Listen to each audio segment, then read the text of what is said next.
Hello, welcome to my channel. It's your girl Honey T, and if you're new here, you might as well scroll down there and subscribe. You know, I make videos like natural hair videos, I make product reviews, I will do girl talks in the future. I'm also going to do fashion hauls. If you're interested, please go ahead and just join the family. Be one of my honeys. Yeah, that was corny, I know. But anyways, today, getting into this video, I'm going to be talking about 5 natural hair mistakes that you may or may not be making, but I know I've made them. So, I'm going to jump right into this. Mistake number 1, not accepting your natural hair.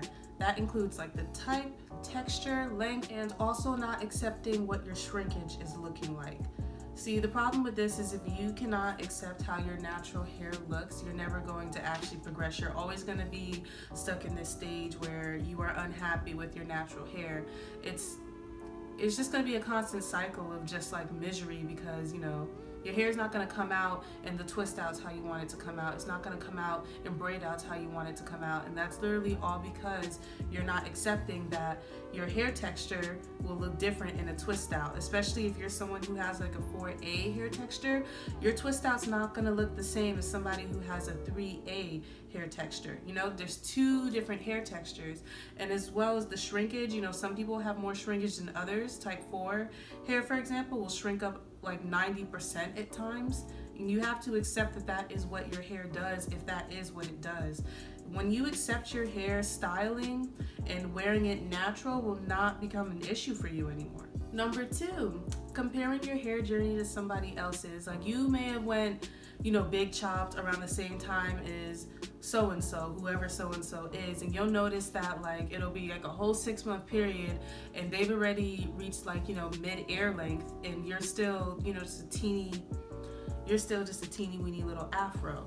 Nothing is at all wrong with that. Not everyone's hair grows the same length and at the same progress. Everyone's hair journey is their own individual journey. No one has the same journey in any walk of life, and that includes hair. So you can't get discouraged when you notice that your best friend, who you big chop with at the same time, has more hair length than you. It is what it is. Number 3, I've been guilty of this, but watching people on YouTube who do not have your same hair texture. Now, I'm not saying to not support those YouTubers that you follow who have a different hair texture from you, but I'm just saying if that's all you follow, you're gonna notice that you're gonna be very unhappy with how your hair is coming out. I fell into this. Like I would follow YouTubers like Lipstick and Curls, Mahogany Curls, which their hair is phenomenal and gorgeous, but obviously my hair texture is not like that. My hair is not going to react the same way that theirs react. Twist outs for me is going to look different than twist outs for them. And it is what it is. That's a part of accepting your natural hair, which was my first point.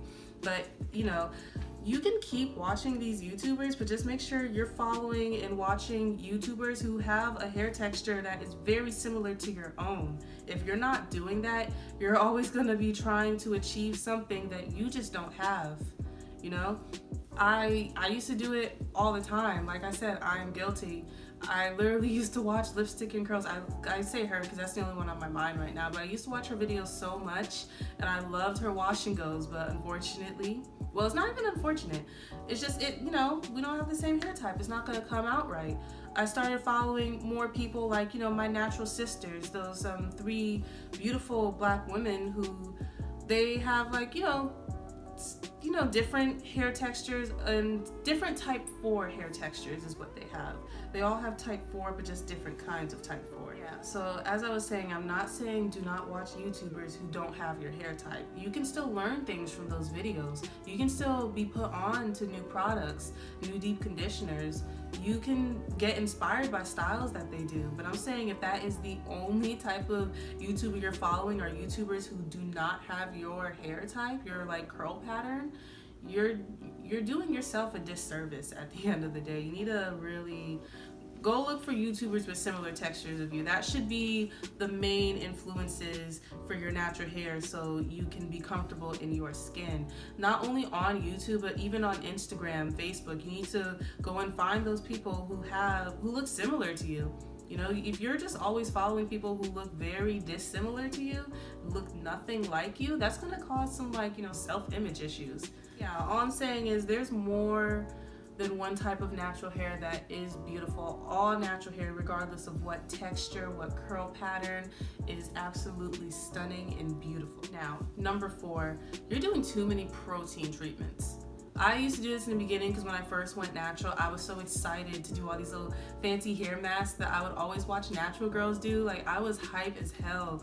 But the thing is, you need to be careful with protein, especially if you are newly natural and even if you're not newly natural, but you have virgin hair, meaning you've never colored it and you've never heat processed it.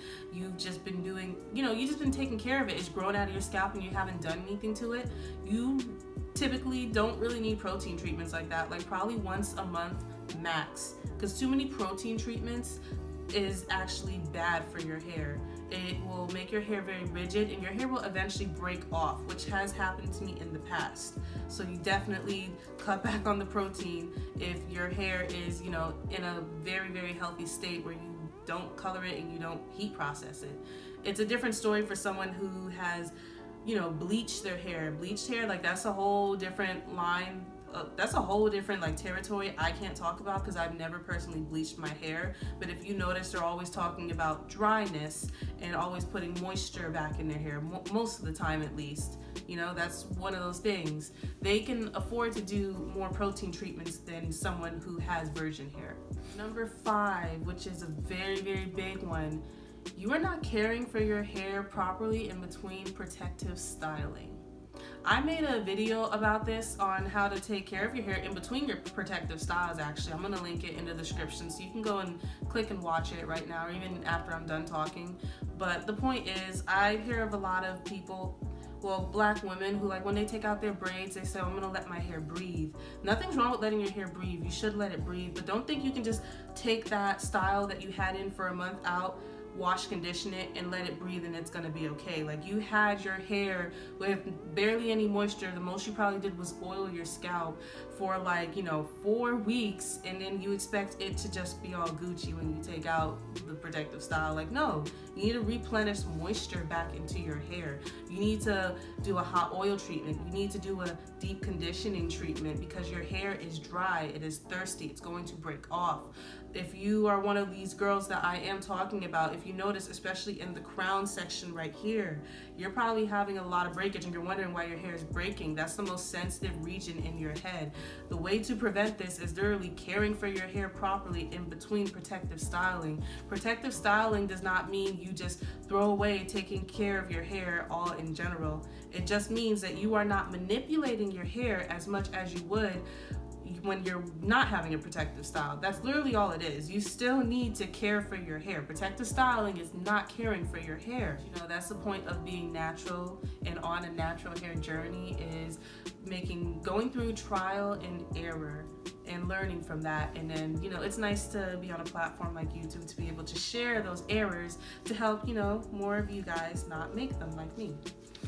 But that concludes this video. Thank you for watching. Like, subscribe, share, comment down below if you did enjoy it. Comment if you want more tips or more mistakes that I've made. Thank you for watching. Stay tuned for more content to come. Hello, welcome to my channel. It's your girl Honey T.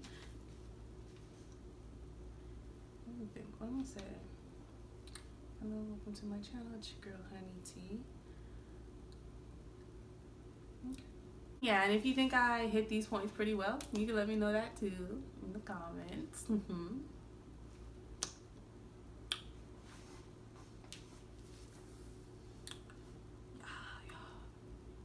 trying to think. But yeah.